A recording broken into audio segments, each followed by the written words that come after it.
Hi friends, welcome to Samayal Saadham channel. இன்னைக்கு நம்ம சேனல்ல கேரட் யூஸ் பண்ணி மூணு விதமான தோசை எப்படி செய்யறதுன்னு பார்க்க போறோம். நம்ம சேனல்ல அப்லோட் பண்ற வீடியோஸ் எல்லாமே போட்ட உடனே உங்களுக்கு நோட்டிஃபிகேஷனா வரணும்னா கீழ இருக்க subscribe பட்டனை கிளிக் பண்ணிட்டு பக்கத்துல இருக்க bell ஐகானையும் கிளிக் பண்ணிக்கோங்க. கேரட் தோசை செய்யறதுக்கு மிக்ஸி ஜார்ல ஒரு கேரட்டை கட் பண்ணி போட்டுக்கோங்க. தண்ணி எதுவுமே ஆட் பண்ணாம ஃபர்ஸ்ட் அரைச்சுக்கோங்க. இதில் 1/4 கப் இல்லைன்னா தேவையான அளவு தண்ணி ஊற்றி நல்லா நைஸாக அரைச்சி எடுத்துக்கோங்க. ஃபர்ஸ்ட் நம்ம குட்டீஸ்க்கு ரொம்ப விருப்பமான இனிப்பு கேரட் தோசை எப்படி செய்கிறதுன்னு பார்த்துடலாம். ஒரு பவுலில் 1/2 கப் அளவு தோசை மாவு எடுத்துக்கோங்க. கூடவே 1/4 கப் அளவு நம்ம ஏற்கனவே அரைச்சி வச்சுருக்க கேரட் ஆட் பண்ணிக்கோங்க. அடுத்ததாக 2 டேபிள் ஸ்பூன் அளவு நாட்டு சர்க்கரை ஆட் பண்ணி மிக்ஸ் பண்ணி விட்டுக்கோங்க. நீங்கள் நாட்டு சர்க்கரைக்கு பதிலாக வெள்ளை சர்க்கரை, கருப்பட்டி இல்லைனா வெல்லம் கூட யூஸ் பண்ணிக்கலாம்.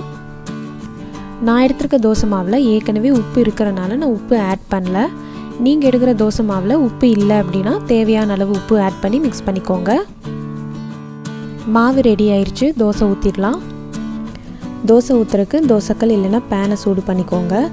கல் சூடானதும் தோசை ஊற்றிடலாம்.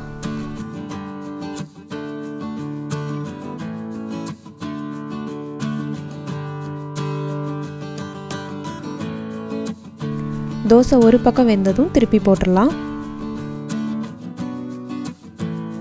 2 பக்கமும் தோசை வெந்ததும் இதை எடுத்துடலாம். அவ்வளவுதாங்க, இனிப்பு கேரட் தோசை இப்போ ரெடி ஆயிடுச்சு. அடுத்தது கேரட் தோசை எப்படி செய்கிறதுன்னு பார்க்கலாம். ஒரு பவுலில் 1/2 கப் அளவு தோசை மாவு எடுத்துக்கோங்க. இது கூட 1/4 கப் அரைச்ச கேரட்டை ஆட் பண்ணி மிக்ஸ் பண்ணி விட்டுக்கோங்க.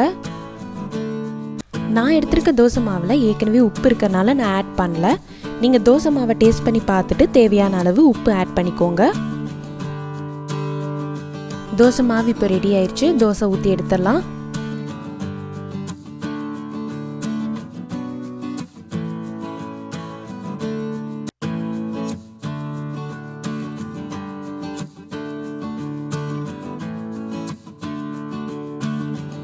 அவ்வளவுதாங்க, கேரட் தோசை இப்போ ரெடி ஆயிடுச்சு. அடுத்தது வெங்காய கேரட் தோசை எப்படி செய்கிறதுன்னு பார்த்துடலாம். வெங்காய கேரட் தோசை செய்யறதுக்கு ஒரு பவுலில் 1/2 கப் அளவு தோசை மாவு, 1/4 கப் அளவு அரைச்ச கேரட் எடுத்துக்கோங்க. இது கூட பொடியாக நறுக்குன பெரிய வெங்காயம் பாதி, பொடியாக நறுக்குன பச்சை மிளகா 1, பொடியாக நறுக்குன கருவேப்பிலை கொத்தமல்லி இலை கொஞ்சம், 1/4 டீஸ்பூன் சீரக பவுடர், தேவையான அளவு உப்பு ஆட் பண்ணி மிக்ஸ் பண்ணி விட்டுக்கோங்க.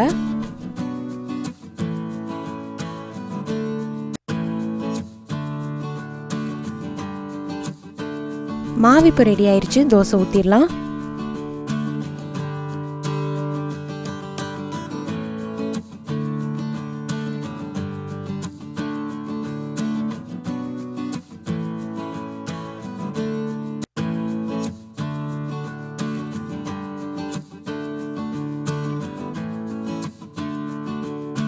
அவ்வளவுதாங்க, வெங்காய கேரட் தோசை இப்போ ரெடி ஆயிடுச்சு.